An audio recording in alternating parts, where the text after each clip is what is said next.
सिंध वासियों, ठंडी सड़क से आती हुई ठंडी ठंडी हवाएं, ठंडी ठंडी हवाएं, दरिया के दोनों अतराफ रहने वाले लोग जुड़ गए हैं। घंटों का सफर मिनटों में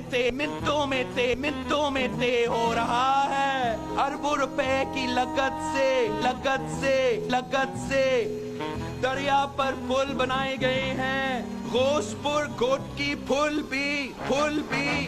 भी जल्द ही काम का आगाज हो जाएगा। मुल्क कर्जों में चकरा हुआ है। एक्सपोर्ट्स कम और इम्पोर्ट्स भर रही है। महंगाई ने लोगों का जीना दोपहर कर दिया है। ये है कि तरक्की के दावे थकते नहीं करते।